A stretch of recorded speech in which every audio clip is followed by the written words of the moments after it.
১,০০০ subscriber এটা এরকম একটা সংখ্যা যেটা পূরণ করা থাকে প্রত্যেকটা নতুন ইউটিউবারের স্বপ্ন। আর এটা পূরণ না করতে পারলে না আসে ইউটিউবের ভিতরে মনিটাইজেশন, না আসে আমাদের ভিডিও বানানোর মোটিভেশন। আর অবাক করার বিষয় কি জানেন? 90% ইউটিউবার কখনো এই সংখ্যাটার ভিতরেই পৌঁছাতে পারে না। অর্থাৎ ৯০% ইউটিউবার কখনো ১,০০০ সাবস্ক্রাইবার পর্যন্ত যেতেই পারে না। হয়তো ৫০, ১০০, ২০০ এতটুকুতেই আটকে যায়। আবার অনেকের এরকম হয় যে কোনো একটা সংখ্যাতে গেছে ঠিক আছে, বাট ওই জায়গা থেকে আর নড়াচড়া করাতে পারতেছে না। অর্থাৎ সাবস্ক্রাইবার সংখ্যা বাড়তেছেই না। হয়তো ২০০, ৩০০ অথবা ৪০০, ৫০০ তে আটকে আছে। সাবস্ক্রাইবার সংখ্যা আর বাড়তেছে না। আর এটা কিন্তু আমি বেশ ভালোভাবেই ফিল করতে পারি। কারণ আমার ১ম এই ১,০০০ সাবস্ক্রাইবার পর্যন্ত পৌঁছাইতে বেশ ভালো শ্রম দিতে হইছে। অনেক ভুল করছি, অনেক নতুন অনেক কিছুই শিখছি। আর এইটা শেয়ার করার জন্য আমি পারফেক্ট। কারণ কি বলি, আমি এ পর্যন্ত কয়েকটা চ্যানেল রান করছি অ্যান্ড আমি একটা ভিডিও দিয়ে একটা চ্যানেলে ১,০০০ সাবস্ক্রাইবার পর্যন্ত করছি। যদি প্রুফ চান তাহলে এই যে এখানে হচ্ছে এই ভিডিওটা, অ্যান্ড এটা ১ম ভিডিও আমি আপলোড করছি, সেটাতেই প্রায় ১,৭০,০০০ উপরে ভিউ, অ্যান্ড ওইটা থেকে আমার ১,০০০ সাবস্ক্রাইবার চলে আসছে। যদিও এত বেশি দরকার নাই, মানে এত বেশি এক্সট্রিমে সবসময় যাওয়া পসিবল না, লাকও অনেক সময় কাজ করে। আর আগের সহ সব রকম অভিজ্ঞতা মিলিয়ে আজকে আপনাদের ৬টা টপিক নিয়ে আলোচনা করার চেষ্টা করব, যেগুলো ফলো করলে আপনারা খুব দ্রুত আপনাদের সাবস্ক্রাইবার সংখ্যা বাড়াতে পারবেন। আর ৬ নাম্বার টপিক একটু বেশি স্পেশাল, সবগুলোই গুরুত্বপূর্ণ। চেষ্টা করুন পুরোটা ভিডিও মনোযোগ সহকারে দেখার জন্য। প্রথমত মানুষ যে ভুলটা করে সেটা হচ্ছে অনেকেই চিন্তা করে যে আমি সাবস্ক্রাইবার কিনে নিব এবং আমার সাবস্ক্রাইবার সংখ্যা বেড়ে যাবে। এটা হচ্ছে মারাত্মক একটা ভুল। এইটা করার কারণে আপনার ইউটিউব ক্যারিয়ারে পুরোপুরিভাবে নষ্ট হয়ে যেতে পারে। আপনি যে চ্যানেল দিয়ে শুরু করছেন সেই চ্যানেলটাই ডেড হয়ে যেতে পারে। যেমন কীভাবে আমি বুঝি আপনাকে, আপনার যে সাবস্ক্রাইবারগুলো কিনেন আর সাধারণত যারা বিক্রি করে সেগুলো কিন্তু টোটালি হচ্ছে রিয়েল সাবস্ক্রাইবার না। যেমন আমি একটা ভিডিও পোস্ট করলাম, আপনি এখন আমার চ্যানেলটা সাবস্ক্রাইব করলেন, আপনি হচ্ছেন আমার রিয়েল সাবস্ক্রাইবার। কিন্তু ওইগুলো ঠিক এরকম না, ওইগুলো হচ্ছে বট দিয়ে এই সাবস্ক্রাইবারগুলো দেওয়া হয়। কিন্তু এগুলোই হচ্ছে সবথেকে বেশি ডেঞ্জারাস কেন আমি শেয়ার করি আপনাদের আগে, যে আপনি যেই সাবস্ক্রাইবারগুলো নিচ্ছেন সেগুলো থেকে কিন্তু আপনার কোনো ভিউ আসবে না। যখন ইউটিউব দেখবে যে আপনার সাবস্ক্রাইবার সংখ্যা মোটামুটি ২,০০০, ৩,০০০, ধরলাম যে আপনি এই সাবস্ক্রাইবগুলো কিনছেন, তখন আপনার ২,০০০, ৩,০০০ সাবস্ক্রাইবার থেকে যখন আপনার একটা দুইটাও ভিউ আসবে না, তখন কী মনে করবে ইউটিউব মনে করবে যে এই ভিডিওটা মানুষ পছন্দ করতেছে না, তার নিজের সাবস্ক্রাইবারই তো তার ভিডিও দেখতেছে না, আর ভিডিওটাতে ভিউ আসবে কীভাবে? আপনি তো কিনছেন হচ্ছে বট সাবস্ক্রাইবার। এই ভুল কখনো করা যাবে না। ইউটিউবের একটা নিজস্ব প্রমোশন সিস্টেম আসে, এই অ্যাড দিয়ে মূলত হচ্ছে ভিডিও থেকে ভিউজ নিয়ে আসা যায় এবং ভিডিওতে সাবস্ক্রাইবার আনা যায়। কিন্তু এটার কস্টিং কিন্তু খুব বেশি পড়ে, মোটামুটি ২০ থেকে ৩০ টাকা পড়ে যায় পার সাবস্ক্রাইবারের। আর এটা মূলত হচ্ছে কীভাবে কাজ করে, যেমন আমার ভিডিও এটা দেখতেছেন, এটার মাঝখানে অথবা প্রথমে যে কোনো একটা অ্যাড আসবে না, ভিডিওর মধ্যে যে অ্যাড আসবে সেরকম অ্যাড চাইলে আপনি ইউটিউবে দিতে পারবেন। এবং আপনি যে টপিক নিয়ে ভিডিও বানাবেন সেখানে হচ্ছে ফিল্টার করা যায় এবং আপনি চাইলে ওই রিলেটেড মানুষের কাছে আপনার ভিডিওটা পৌঁছাতে পারবেন। কিন্তু ওইটা করাও খুব বেশি যে ভালো এটা বলবো না। ওইটা করলে সাধারণত হয় কি, ইউটিউব ধরেই নেয় আপনি টাকা দিয়ে ভিউজ নিয়ে আসবেন। তখন মূলত অর্গানিকলি খুব বেশি চ্যানেলটা গ্রো করে না। আর এটা করাও খুব বেশি যুক্তিযুক্ত কাজ না। তো আমরা ২টা জিনিসই অ্যাভয়েড করবো আমরা। দ্বিতীয় নাম্বার হচ্ছে নিশ সিলেকশন। সাধারণত আমাদের নিশটা অবশ্যই লক রাখতে হবে এবং নিশ মানেটাকে সেটা বুঝাই ভালোভাবে। যেমন আমরা যে টপিকে ভিডিও বানাই সেটাকে নিশ বলা হয়, এবং আমরা যে টপিকে ভিডিও বানাই আমাদের সবসময় সেই টপিকেই ভিডিও বানাতে হবে। হতে পারে একটু রিলেটেড বা এরকম টাইপ কন্টেন্ট হতে পারে। যেমন আমার যে টপিকটা আছে সেই টপিকের মধ্যে পড়ে হচ্ছে এই যে ইউটিউব টিপস রিলেটেড টপিক পড়ে এবং এডিটিং রিলেটেড পড়ে, এগুলো কিন্তু রিলেটেড আমার এই টপিকের সাথে। কিন্তু ধরলাম যে আপনি একটা কুকিং রিলেটেড চ্যানেল রান করতেছেন, এখন সেটার মধ্যে হঠাৎ করে আপনি মোবাইল রিভিউর একটা ভিডিও দিয়ে দিলেন, সেটা কি আসলে সামঞ্জস্য হলো? সামঞ্জস্য না। তখন কিন্তু আপনার যে কুকিংয়ের যে সাবস্ক্রাইবারগুলো আছে তারা কিন্তু ওই টাইপের ভিডিও দেখতে পছন্দ করবে না, এবং সেই টাইপের ভিডিও যখন তাদের নিউজ ফিডে যাবে এবং তারা কিন্তু স্ক্রল করে চলে যাবে, আপনার ভিডিওতে ক্লিক করবে না, কারণ তারা আসলে এইগুলো দেখে অভ্যস্ত না।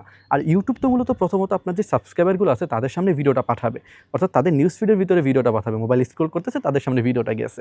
এখন তারাই যদি ক্লিক না করে, পরবর্তীতে কিন্তু আর অন্যান্য বিভিন্ন মানুষের সামনে সেটা পুশ করবে না এবং বিভিন্ন মানুষের সামনে যাবে না। কারণ হচ্ছে ইউটিউব ধরেই নিবে যে আসলে তার সাবস্ক্রাইবারই তো এই ভিডিওটা পছন্দ করলো না, তাহলে মানুষের সামনে কেন পুশ করব? ইউটিউব চায় যে ইউটিউবের মধ্যে যে কনজিউমার অর্থাৎ যে ভিউয়ারগুলো আছে তারা মূলত ইউটিউবে আটকে থাকুক আপনার মাধ্যমে, আপনার চ্যানেলের মাধ্যমে।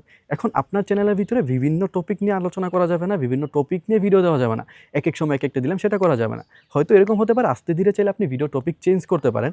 যেমন আপনি ধরেন যে আপনি কুকিং রিলেটেড ভিডিও দিচ্ছেন, সেই কুকিং রিলেটেড মাঝখানে আপনি হচ্ছে 7টা ভিডিওর মাঝখানে 2টা ভিডিও ভ্লগ রিলেটেড দিলেন, তারপর হঠাৎ করে আবার আরও কয়েক সপ্তাহ পর হচ্ছে আরও 3টা ভ্লগ ভিডিও দিলেন, মানে 3টা ভিডিও আপনার কুকিং, 3টা ভিডিও ভ্লগ। তখন মূলত নিশ চাইলে আস্তে ধীরে চেঞ্জ করা যায়, মানে আস্তে আস্তে চেঞ্জ করা যায়। কিন্তু হুটহাট করে আপনি বিভিন্ন টপিক রিলেটেড ভিডিও দেওয়া শুরু করবেন, তখন আপনার চ্যানেলের ভিতরে খুব ভালো লেভেলে ইফেক্ট এটা পড়বে। এবং আপনি চেষ্টা করবেন নতুন চ্যানেল দিয়ে রান করার জন্য। নতুন চ্যানেল যদি শুরু করেন এবং এক টপিকেই ভিডিও দিতে থাকেন, খুব বেশি সময় লাগবে না গ্রো করার জন্য। 3 নাম্বার হচ্ছে ভিউয়ার সাইকোলজি। অ্যান্ড ভিউয়ার সাইকোলজিটা বলতে কী বোঝায়? এখন অনেকে মনে করে কি আমি যে ভিডিওগুলো দিচ্ছি আমার ভিউয়ারগুলো একদম খুব বেশি অভিজ্ঞ। আসলে ভিউয়ার্সগুলো খুব বেশি যে অভিজ্ঞ এরকম ব্যাপার থাকে, কিন্তু 90% সাধারণত থাকে যারা মূলত এই টপিক নিয়ে জানে না বলেই আপনার ভিডিওতে ক্লিক করছে। এই জায়গাটা সম্পর্কে জানে না বলেই আপনার ভ্লগে ক্লিক করছে, এবং এই ইনফরমেশনগুলো জানে না বলেই আপনার এই ভিডিওতে ক্লিক করছে সেই ইনফরমেশনগুলো জানার জন্য। এখন অনেকে মনে করে কি আমার আগের ভিউয়ার্স হয়তো এই ভিডিওতে বেশি, অথবা আমি যে ভিডিওটা পোস্ট করতেছি সেটার মধ্যে হয়তো আমার আগের ভিউয়ার্স অনেক বেশি, কিন্তু না, 80 থেকে 90% থাকে হচ্ছে নতুন ভিউয়ার প্রত্যেকটা ভিডিওর ভিতরে। যখন একটা ভিডিও যখন ভালো ভিউজ আসা শুরু করবে তখন কিন্তু সবগুলোই যে আপনার সাবস্ক্রাইবারের ভিউ হবে এরকম না। জাস্ট 10-20% হয় হচ্ছে সাবস্ক্রাইবারের ভিউ, আর 80% আসে হচ্ছে নতুন ভিউয়ার। তার মানে আপনি কিন্তু কমপ্লিকেটেড করে ভিডিও বানালে হবে না। যেমন আমি আগে একটা ভিডিওর ভিতরে অনেক কিছু শেয়ার করছি, এখন আমি মনে করলাম আমার এই ভিউয়ারগুলো আসলে এই ব্যাপারে জানে, আসলে না। আপনার প্রত্যেকটা ভিডিওর ভিউয়ার হবে নতুন ভিউয়ার। যেমন এই ভিডিওর ভিতরে যদি কোনো আমার নতুন ভিউয়ার্স থেকে থাকেন কমেন্ট করে জানাতে পারেন মাজিদ ভাই আমি আপনার নতুন ভিউয়ার্স। এবং ভিউয়ার সাইকোলজির ভিতরে এটাও পড়ে, যেমন আপনি যখন ভিডিও শুরু করতেছেন, অর্থাৎ ভিডিওর ইন্ট্রোটা দিলেন, ইন্ট্রো কিন্তু খুব ইন্টারেস্টিং হতে হবে, অর্থাৎ আপনার 5 থেকে 10 সেকেন্ড দেখাই যেন বুঝে ফেলে যে এই ভিডিওর ভিতরে এত ইন্টারেস্টিং জিনিসটা আছে, আমার পুরোটা ভিডিও দেখতে হবে। এতক্ষণ পর্যন্ত আমার ভিডিওটা দেখতেছেন যেহেতু, তার মানে ভিডিও তো ভালো লাগতেছে, তাই না? এখন এই জিনিসটাতে আটকাতে হবে, ভিউয়ার্সগুলোকে আটকাতে হবে, যেভাবে আপনারা এখন পর্যন্ত আমার ভিডিওতে আটকে আছেন। আর যাদের মূলত খুব বেশি ধৈর্য শক্তি নেই ভিডিও দেখার অথবা ইনফরমেশন নেওয়ার নিজের ভিতরে, তারা কিন্তু এই ভিডিও ছেড়ে অলরেডি চলে গেছে। আপনার সেই ধৈর্যটা আছে বলেই আপনি এখন পর্যন্ত এই ভিডিওর ভিতরে আটকে আছেন, এবং এই রিলেটেড আপনি জিনিসগুলো জানতে চান কীভাবে কী করতে হয়। আপনার হুকের পরপর মূলত ভিউয়ার্সকে আপনার অ্যাটেনশনটা গ্র্যাব করতে হবে এভাবে যে আপনাকে সাবস্ক্রাইব করতে যেন বাধ্য হয়, অথবা আপনি সাবস্ক্রাইব করার জন্য পুশ করার চেষ্টা করবেন। যেমন এই যে আমি তো কখনো খুব বেশি বলি না যে আমার চ্যানেলকে সাবস্ক্রাইব করার জন্য, আজকে বলতে পারি আমি কিন্তু এই টপিকগুলো নিয়ে যখন ভিডিও বানাই তখন বেশ ভালোই রিসার্চ করতে হয়, শুধুমাত্র যে এখানে এসে ভিডিও শুরু করে দিলাম এমন না। যেমন আমি শেয়ার করি যে আমি কীভাবে ভিডিওটা করতেছি। আমি সাধারণত এরকম শেয়ার করি না, এই যে আমার ক্যামেরাটা অন করি, ক্যামেরাটা অন হচ্ছে, এই যে দেখে আমি কীভাবে ভিডিওটা করতেছি। যেমন এই যে ভিডিও অন হয়ে গেল, এই যে এটা হচ্ছে আমার সেটআপ। এই যে আপনারা দেখতে পাচ্ছেন এই ক্যামেরা দিয়ে আমি ভিডিওটা শ্যুট নিচ্ছি, এটা হচ্ছে আমার সেটআপ। জাস্ট আমি একা ভিডিও করতেছি, অ্যান্ড স্ক্রিপ্ট মূলত একটা ফোনের ভিতরে আমি স্ক্রিপ্টটা লিখে নিছি। এই যে এই ফোনের ভিতরে স্ক্রিপ্টটা আছে, একটু স্ক্রিপ্টটা দেখতেছি অ্যান্ড এই ভিডিওটা করতেছি। আমি অবশ্যই এরকম বিহাইন্ড দ্য সিন কখনো শেয়ার করি না, আজকে হঠাৎ করে মনে হলো যে শেয়ার করি।